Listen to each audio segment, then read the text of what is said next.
Doctor Mohammad Yunus কিছুতেই এ বছরের মধ্যে নির্বাচন দিতে চাইছেন না। এমনকি আগামী বছরের জুন মাসের মধ্যেও তার নির্বাচন দেওয়ার কোনো ইচ্ছে নাই।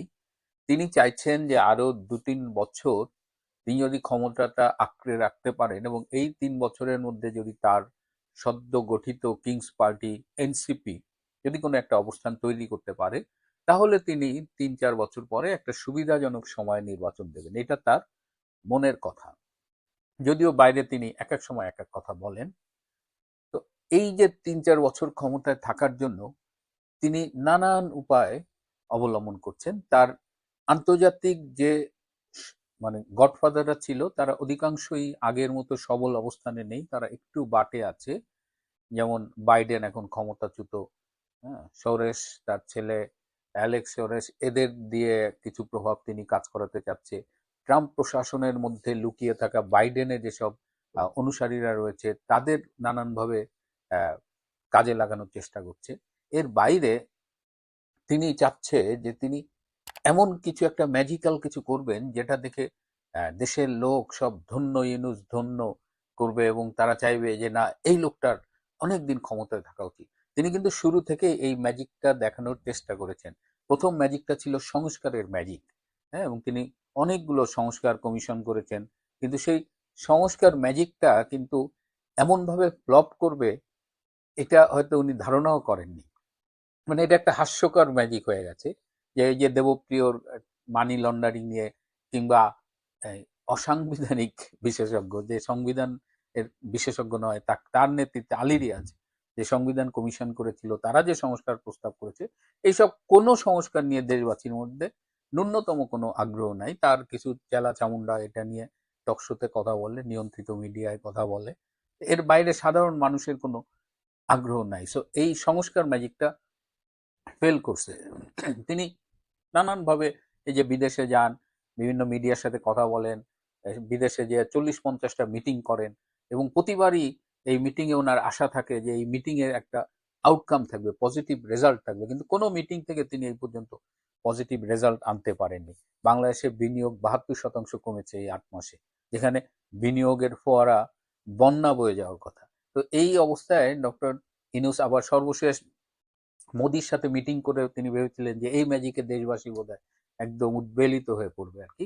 কিন্তু পরবর্তীতে দেখা যাচ্ছে যে সেই মিটিং এ যেসব আলোচনা হয়নি সেই আলোচনা গুলোকেও মিথ্যে করে, হ্যাঁ, এই যে ডাস্টবিন শফিক যে ডক্টর ইউনূসের প্রেস সচিব, সেই ডাস্টবিন শফিক ফেসবুক স্ট্যাটাসে এমন বানোয়াট কথাবার্তা লিখেছে যে পুরো ইন্ডিয়া, ভারতীয় সরকার এবং ভারতের মিডিয়া ক্ষেপে গেছে যে যা আলোচনা হয়নি সেগুলো নিয়ে কেন তারা দাবি করছে যে এই আলোচনা হয়েছে, ওই আলোচনা হয়েছে। তো সেই মোদির ম্যাজিকটাও কাজে লাগলো না। তো এখন তিনি আরো দু একটা ম্যাজিক নিয়ে খুব গোপনে কাজ করে যাচ্ছেন।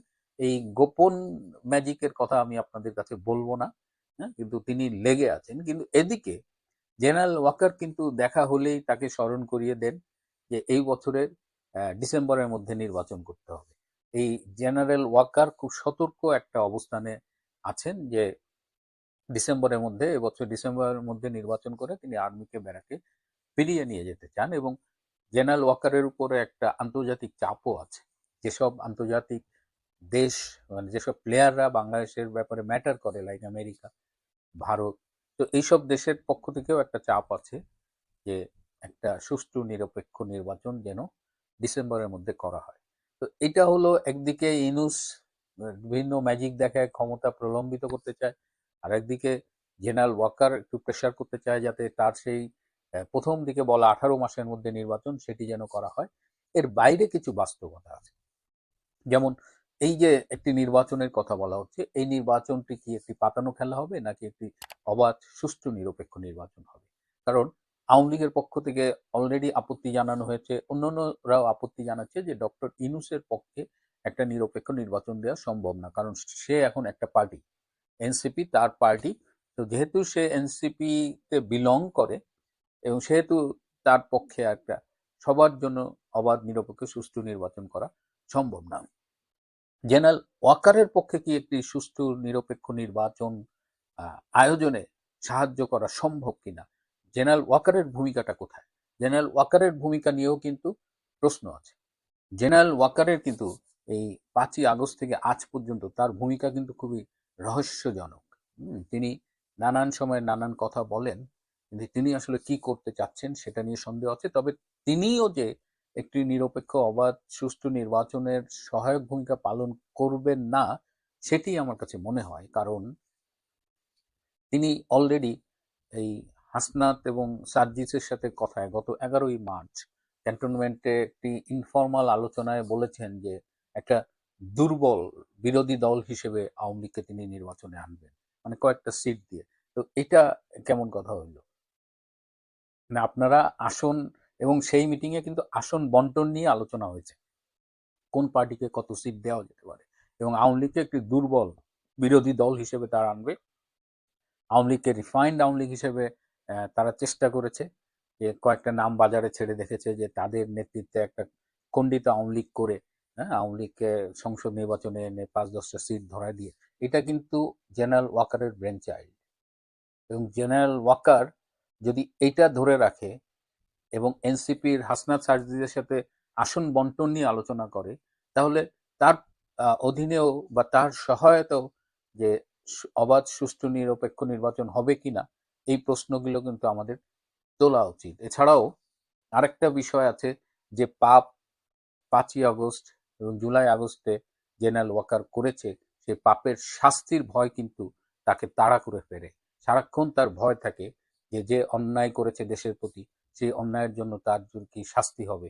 এবং ডক্টর ইনুস এবং জেনারেল ওয়াকারের একটা জায়গায় মিল আছে, যে তারা দুজনেই আওয়ামী লীগকে ভয় পায়, এবং তারা জানে যে আগস্ট, সেপ্টেম্বর, অক্টোবরে আপনি যদি নির্বাচন দিতেন তখন কি হতো, সেটা নিয়ে এখন আর আলোচনা করে লাভ নেই। কিন্তু আজকে যদি এই মুহূর্তে বাংলাদেশে যে অবাধ, সুষ্ঠু, নিরপেক্ষ নির্বাচন অনুষ্ঠিত হয়, সেই নির্বাচনের ফলাফল কি হবে সেটা নিশ্চয়ই আমার চাইতে ডক্টর ইউনূস এবং জেনারেল ওয়াকার ভালো জানেন, যেটার রিফ্লেকশন আমরা দেখতে পাই সামাজিক যোগাযোগ মাধ্যমে।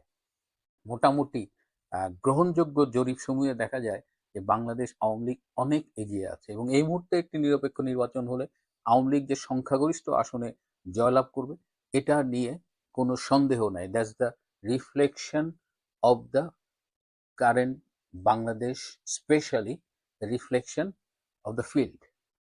বাংলাদেশের মাঠ পর্যায় থেকে যদি আপনি গণমানুষের আকাঙ্ক্ষাটাকে জরিপের মাধ্যমে তুলে আনেন, তাহলে আওয়ামী লীগের বিজয় কোনোভাবেই ঠেকানো যাবে না। এই আওয়ামী লীগ যে আজকে এই অবস্থায় এসেছে, আওয়ামী লীগের বিজয়, কারণ মানুষ এই 8 মাসে জামাত, বিএনপি, ইউনূস, এনসিপি এদের দুঃশাসন দেখে একটা কম্পেয়ার করতে পারছে, যে 16 বছরে আওয়ামী লীগ সব আওয়ামী লীগের 16 বছরের সব অন্যায় মিলিয়ে যদি এক পাল্লায় রাখা যায়, তার চেয়ে অনেক বেশি অপরাধের পাল্লা ভারী হয়েছে এই 8 মাসে এই বিএনপি, জামাত। বিশেষ করে বিএনপি যে অন্যায়গুলো করেছে, একদম তৃণমূল পর্যায় পর্যন্ত সন্ত্রাস, নির্যাতন, হত্যা, এই যে বিএনপির যে 8 মাসের পারফরমেন্স, তো দেশবাসী তো এগুলো দেখছে, এবং naturally now they can compare, এবং এই কম্পারিজনের জায়গা থেকে আওয়ামী লীগ একটা খুব শক্তিশালী অবস্থানে চলে এসেছে।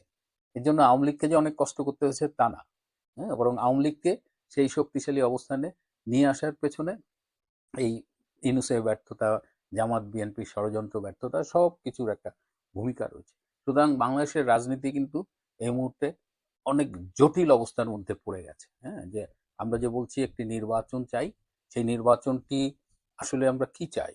আমরা কি একটি নির্বাচন চাই, নাকি একটি অবাধ, সুষ্ঠু, নিরপেক্ষ নির্বাচন চাই? অবাধ, সুষ্ঠু, নিরপেক্ষ নির্বাচন ডক্টর ইউনূসের পক্ষে করা সম্ভব না।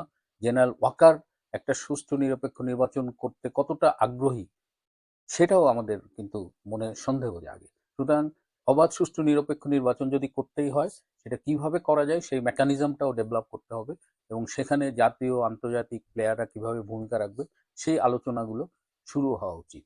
কারণ বর্তমানে যে অবস্থা দেখা যাচ্ছে, তাতে বাংলাদেশকে নিয়ে এখনো ভেতরেই অনেক বেশি খেলাধুলা হচ্ছে, এটা দেশের জন্য ক্ষতিকর।